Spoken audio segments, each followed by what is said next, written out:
I've been watching so much videos of you the last half year, Oh yeah. and I'm 18 years old Uh, now, and yeah, I don't know, I just really, I kind of what you said, how non-duality and spirituality saved your life. yeah. For me, sometimes it can feel like that as well. Yeah. That um, yeah, I just got so caught up in the seeking, and I still have, Yeah. and I'm still in that. It's just so painful. Yeah, it can be at But, times. How did you find yeah. non-duality? How did you come in contact with it? Well, my aunt is into spirituality, and yeah, just YouTube. Like Yeah. YouTube is just uh, so helpful. Yeah. Has been so helpful for me, and just Yeah. problems and feeling alone has led me to yeah, research that kind of stuff, and Yeah. always a little bit feeling like an outsider in my family, and also I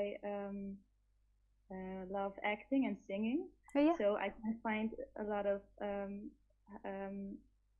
how you speak, a lot of resemblance. Oh, yeah. Uh, yeah, so that's really nice. And I had a question, but I actually think it's maybe a little too personal and a little too specific. But it's about um, that when I want to create things, so I also love to write and make music, Mm. but I mostly like the idea of doing it and having it finished. And then as soon as I begin to do it, begin to write or record something, I feel just like my solar plexus is just Yeah. hurting Yeah. Yeah. really bad. And it's just this feeling of stress, like what I have now, like these nerves, and it feels so bad, and it doesn't feel in flow, and I don't feel a connection with my creativity, and it's like a burden, and I'm just very curious what it feels like to create things from from love and flow. Yeah. Yeah, I would love to learn that. Yeah, so I think it's super beautiful that you got into this subject so young, because the great thing about, I think, about exploring this with a young brain and a young body is that it's easier to change. So this might be more offensive to my older audience, but I think that this is scientifically proven as well, is that the neural pathways are easier to change and to let go and to reform. So I really recommend to to continue looking at different therapeutic ideas in order to help you feel more connected to your family and to express yourself to your family, but also non-duality, like what you are before or prior to form. Mm-hmm. But with what you're saying about creativity, I know it so well. Like when I was your age, I nearly went to drama school. Actually, I got in, and I was very close to going to drama school, but I decided not to because I'm very shy.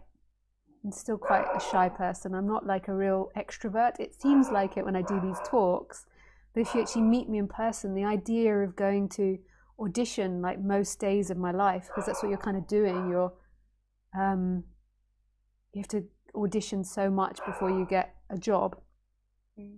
I realized that that didn't suit my personality structure. I just thought my life would be really hellish if I had to audition like 20 days out of the month. It's like going for a job interview 20 days out of a month. And so I decided not to go into that. But I know it from being into creativity from such a young age.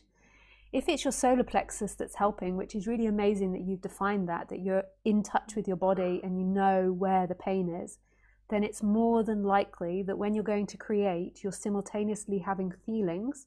But this is something you have to explore yourself. I can just give you pointers and you can explore it. Is that you're most probably simultaneously feeling, I can't do this, or it's not going to be any good. when you're having feelings around the solar plexus, they tend to be, I can't do things, it's I'm stuck, it's not going to work out. It tends to have this like depressive quality of it. So when it's in its positive, it's like this energy of I can do things, things will work out, I can make it, I can overcome obstacles. But when it's going into pain, it's like the opposite of that. And then ultimately it's like a depression and a frustration. So what's maybe happened to you somewhere along the way, in either your family or in school, from friends, there's some part of you that also feels unworthy or unable to be creative. And so when you actually sit down to do it, that story is coming up strongly, and it will also not give you any energy to create. You know, you won't feel creative. So it's like that is a block to your flow. So it's not that you haven't got flow or that you're not in contact with your flow. It's that is sitting on top of your flow, and that is like penetrating the experience and sending out all these emotions and chemicals and experiences, which is hindering the experience of it. When you are being creative, you're going to go through periods of feeling like it's not working out. So like that's natural feeling to sometimes have, but and it'll help you overcome things. So whenever I'm writing something that isn't quite right, I begin to have that feeling now, like, and so I know it's an indicator that I'm going off on the story in the wrong direction. And it's like I can't, it's hard for me to concentrate. I feel like, you know, it's painful to sit there, but I also feel I have to go through that. But that's my process now. It's different from maybe what we're talking about. So what I would recommend is exploring that dynamic in you. So when you go to be creative, and you begin to feel that feeling, like go into it and see what voice comes out of your solar plexus. Like if you can give it a voice, like what it's saying to you, and noticing that it's not true, and then trying to look at what you like about your creativity. Like what is it that you like about what you've performed? Like what do you think you're good at? So trying to get in touch with the negative that's being said, and then bringing it into the positive. Like so it's like a maneuvering it back to a more positive space. You can bring in all types of tools with that. Like you could use imagery to help you get it into a more positive space of like what would help you feel more confident or more creative or more capable. When you're going into the negative, you can also connect it to past events. Like, have people told you that you're not good enough before? Like, when have you felt that? And you can also look at other actors or other people on YouTube or on TV, and when you begin to feel insecure around them, like what is it that evokes feeling not good enough? These are just recommendations. I might not be right. Like, don't take what I say as gospel. It's just something that you can use to explore what's happening in you. Yeah. And your flow is there. It's just undoing the baggage that comes on top of it. Like your flow is like underneath that. The more that you touch the absolute, the more you'll feel this flow in your day-to-day life. Yeah, and I do that a lot. Like actually, always, I'm exploring what is happening inside of me and dynamics and stuff. Yeah. But I just feel like sometimes I can't quite access some things, or Yeah. I can't understand some things yet, or I can't link it to past events. Yeah. And maybe that just needs time. Yeah, time. And maybe you could work with someone, or if you haven't got the finances, like being that you're younger, like maybe you could use your aunt to help reflect things back to you.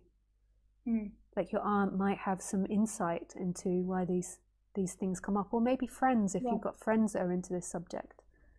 No, not yet, but yeah. Yeah. Just to kind of help you see different aspects.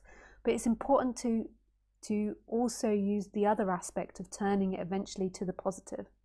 So it's like like give that space, but then also give space for you feeling and encouraging yourself to feel really pumped and excited about what you can create. Yeah. Like reconditioning yourself into that. You can also use the positive to actually see where you feel negative. Like, so you can also write a list of what you feel great about. And sometimes when you feel very negative, it becomes really obvious, like where you feel vulnerable. Yeah. And then also the other part is like recognizing who you are, like this, like getting more and more in contact with that no thingness and that everythingness, that consciousness that's always here.